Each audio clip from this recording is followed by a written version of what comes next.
Hey everybody, it's Mark again, and we're not gonna do a lot to this clock. Well, hopefully I don't have to do a lot to it. I was showing somebody this clock earlier. This clock is a Gilbert clock, but it was made by WM L Gilbert Clock Company in Winsted, Connecticut. Now that is very key, that WM L Gilbert. Okay, I'm going to show you a couple web pages during this video that's going to talk about how to determine the date of this clock. I bought this clock over in England. At first glance, it looks like a metal clock, except for it's wooden. One of my clock repair friends over there, he told me that back when the French slate clocks were popular, that slate and marble was hard to get in the United States, so they would make clocks that, when cleaned up, look like marble or slate. You find a lot of metal clocks that are made by the Americans, but most of the clocks are wooden or metal. There are some Ansonio, and I showed you my Ansonio bird dog clock, where I showed you that in a 1904 catalog that it says that Ansonio bought marble cases from the French, and that catalog was 1904. But anyway, this clock, I'm going to take the movement out. There's a section right here that the minute hand fits on, except for that section is not sticking out that well. So I think that there's something stuck on the movement. And I had this dial off before, but I'm going to have to take it off again, because you can see that the hour pipe is touching the dial. When you take this dial off, this bezel is not part of the dial, which they normally are. But when you take this dial off, there's 4 holes in this, and they're just behind this dial is nothing but wood except for the 4 holes. This hole, that hole, that hole, and that hole. So I'll take that off to shove the dial over some. That way the minute or the hour pipe is not going to be dragging. And there's the dial off. I'll leave it off so I can clean up the case anyway. But the main thing here, we're going to take the movement out. The time and strike clock on the half hour, a bell on the hour, a nice gong. I don't like a bell unless it's on the half hour on most clocks. I'd rather have the gong or the rods. Now there are some clocks that sound okay with a bell, but would you rather hear that, or would you rather hear that on the hour? I'd rather hear the gong myself. Anyway, there are 4 screws to take this movement out, so I'm going to go ahead and take this movement out. I was just helping JustMike out with the Gilbert clock that he's working on. So I took this clock out, and I thought it was older. But I'm going to show you what I learned today. But before that, I want to show you why. I had somebody work on this clock a long time ago. Out of 25 years of working on clocks, I only paid somebody actually 3 different times. One was a 1908 Gustav Becker torsion clock when I bought it over in England. Another one was a granddaughter clock that I gave to my aunt for quit smoking, but the clock wasn't working, so I paid a local guy to fix it. I paid him good money. He didn't fix it right. And the last time was the same guy. I was in the process of taking this clock apart. I was working 7 days a week, and it blew apart on me, and my pictures sucked, and so I couldn't figure out how to put it back together. But anyway, he put it back together, and when he gave it to me, it wasn't working. I had to take it back apart and refix it. But I just noticed, I don't know if you're going to be able to see it. There's a gear right here that makes this wheel here turn, except for that gear is really thick. I'm going to point to it. It can actually go back some. This brass shaft needs to go back some, so this can slide back, so this can be exposed more.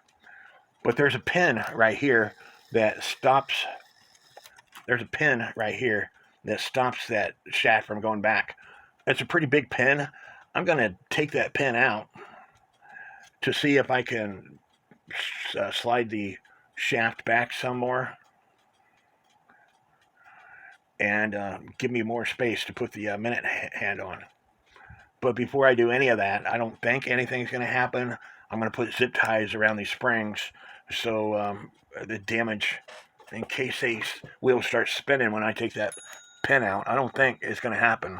But I just want to be careful. But I thought this clock was older than what it is, but there's a 16 right here. And I just found out today, the NAWCC member on another question showed that Gilbert stamped the 2-digit years, WM L Gilbert Company stamped the 2-digit years on the movement. So this 16 would mean that this clock was made in 1916, and I thought it was older. Okay, however, you can see it's, for the most part, metal plates. That might have something to do. World War I, 1914 to 1918. This 1916 being stamped on here with it having metal plates versus brass plates. Brass was used during the war for shells, so that's probably why it's a metal plate versus a brass plate. Using my drill and my rotary tool, I bend out that tapered pin. So now I should be able to put it back in, and it works. I'm going to add a washer between the nut and the hand, but now I know it's upside down, but now when I turn the hands, it strikes on the hour, and again, I know the hand's upside down, and it stops, and it gongs on the half hour. So now it's time to put the movement back in the case. After I clean up the case, there's no sense in doing all this without cleaning up the case. Using the Howard bead and wax, I got the case nice and clean now. It's been over 20 minutes. I wiped it off. So now it's time to put the movement back.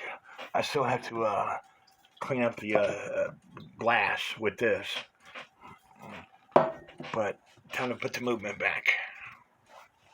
Now I got the dial back on. The dial back on and the hands.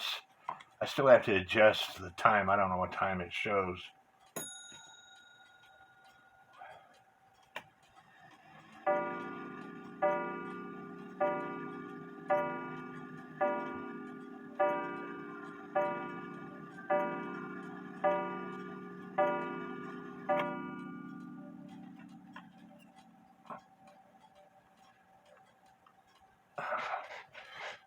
Now the hour hand is not turning. It might be just a minute adjustment by squeezing this collar.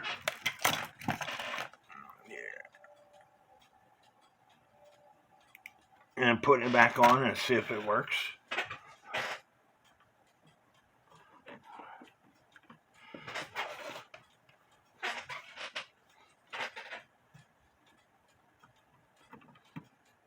I did add a washer. I don't have a black washer. It's a silver washer.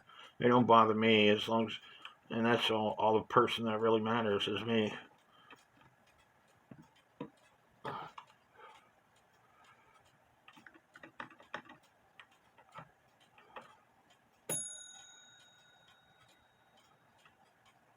The hour hand still isn't turning.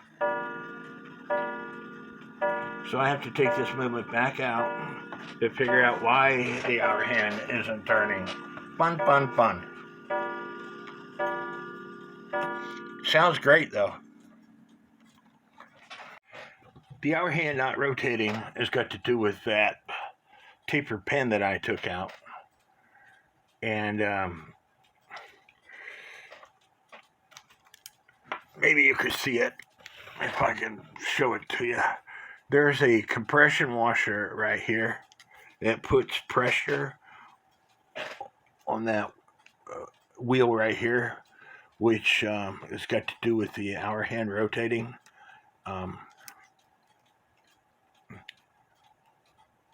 I have to somehow get in there and put pressure on that washer. There's 3 prongs on it, and I need to bend the prongs down to put more pressure on that wheel.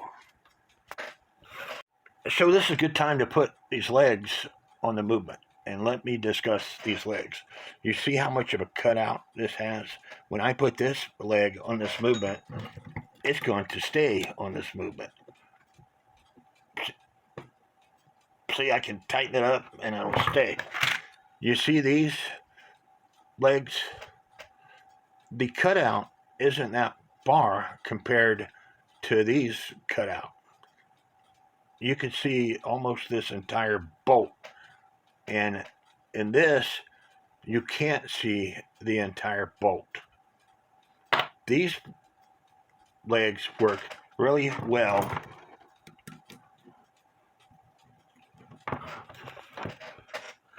And these legs, because you can't see that entire bolt, when I put them on, some movements, they fall right off.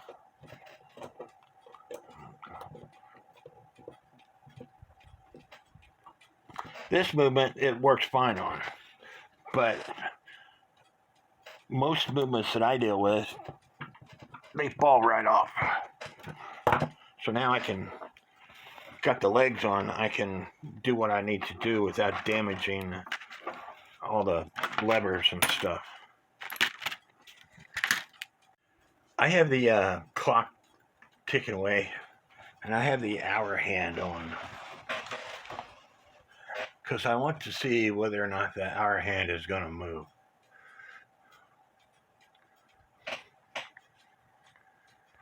Leave the camera on here and speed it up. But I have this in alignment, this hour hand in alignment with the pin that you use to adjust the clock for speeding up or slowing it down.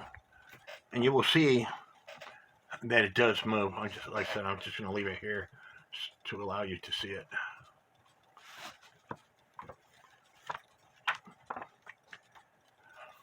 Why, check out my book. The Bulletins of the National Association of Watch and Clock Collectors Incorporation. Got a couple bulletins here that my friend gave me when I was in the Springfield area. He went to his a chapter meeting, and nobody wanted these things. He's got several of them. It's surprising because not everybody is a member of the NAWCC. They used to provide these books. They don't anymore. They're available online. This was from 1974. I got another one here from 1970. This book from 1974, the reason why I like it is because it has French Morber clocks in it. And it talks about the striking train on the clock. And so I want to check it out. There's other stuff in this book. There's some grandfather clocks in this book. And like I say, there's all kinds of stuff in this book. But this book here has some wooden plate movement clocks in it and a fusing movement. Let me see if I can get to the, here's the wooden plate movements. And so he asked me if I wanted them, and I said, sure, why not?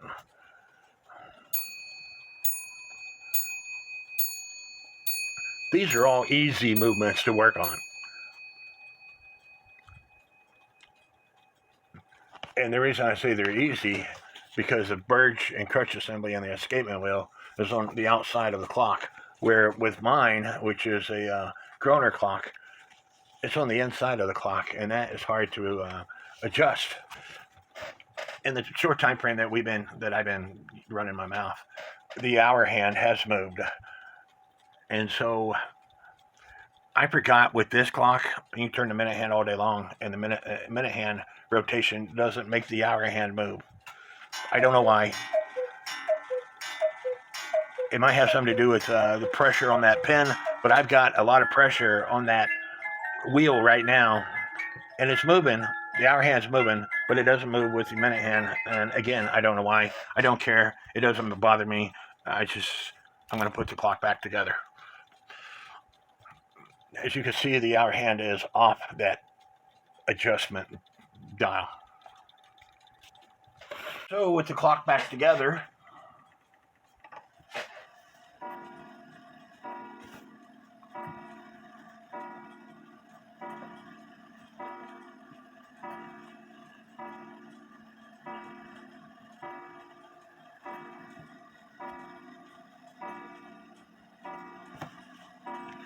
it is strange because I've had this moving out and it doesn't do that. I put it back in the case and it does that. The half-hour strike wasn't working that well anyway, but this brass lever right here that catches this tab here was bent. It was bent too far forward, which was putting pressure on this lever. It was hitting that piece, and so wouldn't strike. So anyway, I had to take it out anyway. But with it out of the clock case, you can see it strikes just fine.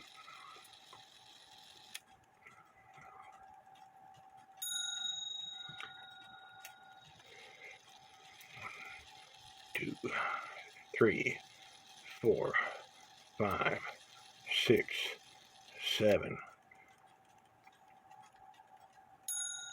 This one will be 8. 1, 2, 3, 4, 5, 6, 7, 8. Now I'm going to put this thing back in the case and see if it works properly. And the clock worked like it chimed. This is 9:30.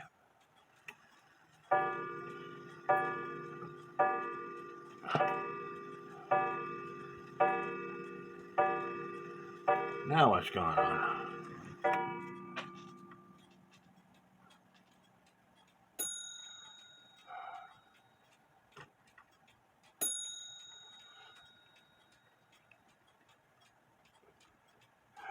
Sorry, I've seen something weird going on, and so I want to see if I still see it.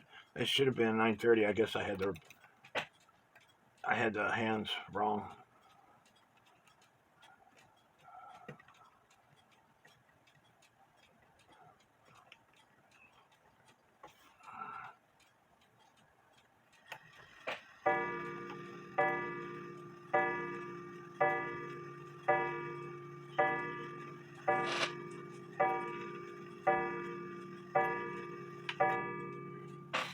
That's 11 o'clock, and all I have to do is wait till 11 o'clock to start the clock. And as you can see or hear, it's very close to being in beat, if not in beat. Now, again, this table is off. I say that, but there it's perfect. And this ain't hooked up to anything. It senses, it hears whatever it's close to. If I hook it up to something, it'll be better.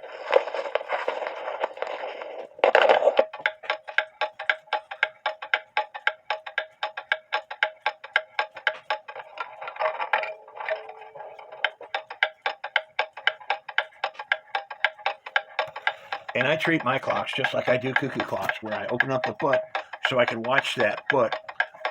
And if the clock was to stop, if the leader wire stops on the left side of the foot, then I bend the crutch, holding this area up here and holding this area up here, bending it in the middle so the foot goes to the left, because it stopped when the leader wire was touching the left side of the foot. I can tell right now it's out of beat. It's staying on the left side more than it is on the right side.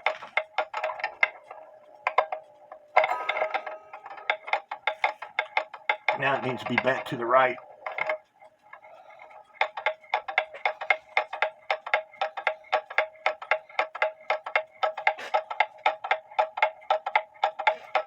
I'm going to bend it to the right just a little bit more.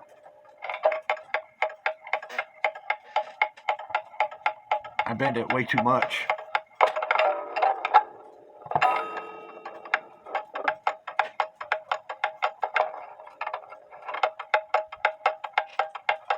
But where I have it, where I'm going to put this clock, I have it's out of beat. It's out of level where I'm going to put this clock. So I'm kind of wasting my time here because I'm going to have to put shims where it's at anyway.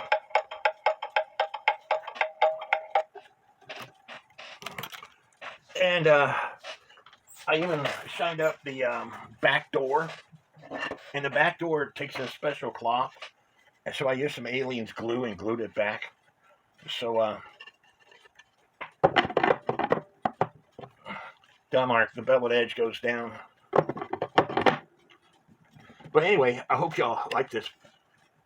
I still have to show you the websites. It's a beautiful clock. Made in 1917. And I thought it was older. This is where I've always had that clock. I used to have a sliding glass door here. It went bad. I couldn't afford to replace it. They're like $1,000. So I just took it out and put it on the wall. But I had this shelf above the sliding glass door. And I just checked it. It is level. But at first it wasn't. I guess over time it settled in. I don't know. Here's another sliding glass door. So there's another shelf. That sliding glass door is still there. That's why the curtain's up. But I always like putting those shelves above doors and windows and stuff. Now, as promised, I'm going to show you a few websites. This is the Antique Clock Guy. On 5 July 1871, the WM L Gilbert Clock Company was formed at Winston, Connecticut to succeed the Gilbert Manufacturing Company from 1866 to 1871, which has been dissolved after a fire destroyed the factory. These firms had grown out of the clockmaking operations of William L. Gilbert, 1806 to, I believe that would have been 1890, who since 1828 has been involved in various clockmaking partnerships in Bristol, Farmington, and Winsted, Connecticut. Okay, William L. Gilbert Clock Company, okay? And that's what that clock is identified as. And I will leave this link in the description of this video. But I want to show you another web page. Now this web page here, which gives you some good information, but it leads you astray too. Let me get down to where I want to be. Here it gives you some significant data as to the Gilbert Clock Company. From 1828 to 1834, Marsh Gilbert and Company. From 1834 to 1837, Burge Gilbert and Company. And I don't know whether any of this is correct. I'm just showing you. But do you see WM L Gilbert and Clock Company? I don't. There are 1, 2, 3 W.L. Gilbert Clock Corp. Well, I take that back. There are 2 W.L. Gilbert and Company. One here from 1845 and one here 1848 to 1866. Okay, so I don't believe everything you read. Here in the NAWCC, somebody asked a question. The movement is stamped with WML Gilbert Company. Does this mean it was built between 1845 and 1848 or 1851 and 1868? Anyway, and he also says the movement also has a 25 stamp right in the lower middle. Harold Bain, who is now deceased, knew a lot. And he says that the 25 on the movement indicates that it was made in 1925. And that's why I'm saying the 17 on my movement shows that it was made in 1917, even though I thought it was older. And then if you continue reading this, Harold Bain,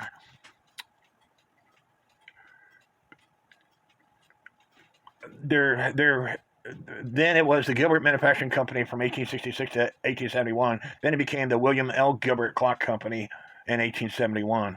The W.M. L. Gilbert and Company, 1845 and 1848 and 1851 to 1866.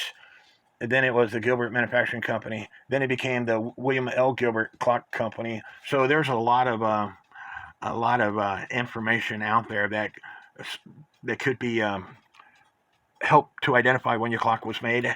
Don't take all the websites information. The NAWCC is pretty good at identifying stuff like that. especially somebody like Harold Bain, who was a longtime member of the NAWCC. Again, I will leave these links in the description of this video. I hope y'all enjoyed this video. Leave me some comments. May God bless each and every one of you.